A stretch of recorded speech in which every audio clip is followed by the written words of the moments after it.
কুশিতে আছে আল্লাহ যখন কোনো আদম সন্তানকে বন্ধুরূপে গ্রহণ করেন তখন তার হাত আল্লাহর হাতে পরিণত হয়, যা দ্বারা সে ধরে। তার চোখ আল্লাহর চক্ষুতে পরিণত হয়, যা দ্বারা সে দেখে।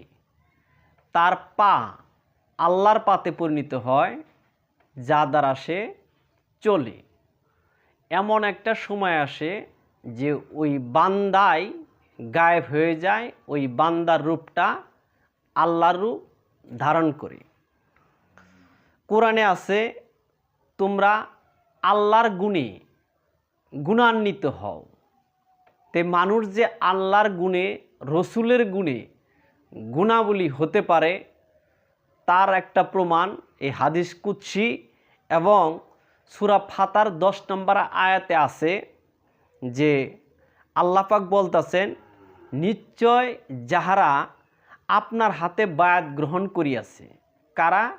যাহারা বা যে ব্যক্তি যারা আপনার হাতে বায়াত গ্রহণ করিয়াছে, অর্থাৎ নবীর হাতে বায়াত গ্রহণ করিয়াছে, তাহারা আল্লাহর হাতে বায়াত গ্রহণ করিয়াছে।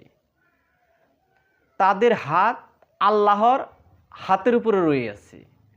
তাহলে নবীর হাত কার হাত? আল্লাহর হাত। আল্লাহ বলতেছেন, তোমরা আমার ইবাদত ছাড়া কারুর ইবাদত করিও না, আমার আনুগত্য ছাড়া কারুর আনুগত্য করিও না, আমার সাথে কাউকে শিরিক করিও না। আবার বলতেছেন, যদি কেহ আমার আনুগত্য করতে চাও সে যেন মুহাম্মদের আনুগত্য করে। যদি কেহ আমাকে ভালোবাসতে চাও সে যেন মুহাম্মদকে ভালোবাসে।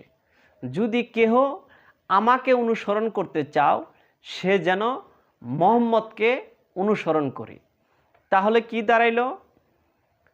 তাহলে যিনি মুহাম্মদ তিনি রব, গুণাবলীতে আল্লাহ। আসিলেন অহেদ, অহেদ থেকে আহাদ, আহাদ থেকে আহম্মদ, আহম্মদ থেকে মুহাম্মদ, হাকিকতে মুর্শিদ, ওলিয়াম। এখন মুর্শিদ বা ওলিয়াম কি? মুর্শিদ বাংলা শব্দ রইতেছে গুরু, আর গুরু শব্দের অর্থ, গু শব্দের অর্থ অন্ধকার, রু শব্দের অর্থ আলো। যিনি অন্ধকার থেকে আলোর পথ দেখান তিনি গুরু, তিনি মুর্শিদ। যিনি আল্লাহ এবং আল্লাহর গুণে গুণাবলী হয়েছেন, ধীরে ধীরে আল্লাহ এবং রাসূলের সঙ্গে ফানা হয়েছেন, বাকাতে পৌঁছেছেন এবং পরিপূর্ণতা লাভ করেছেন, তিনি আল্লাহর রূপ ধারণ করেছেন। তিনি হচ্ছেন মুর্শিদ, তিনি হচ্ছেন একজন অলি। তে অলির চেহারা মুবারকই হইতেছে আল্লাহর চেহারা। আল্লাহ বলতেছেন, আমি আদমকে তৈরি করেছি আমার নিজ সুরতে, মানুষ এবং জিনকে তৈরি করেছি শুধু আমার ইবাদত করার জন্যে।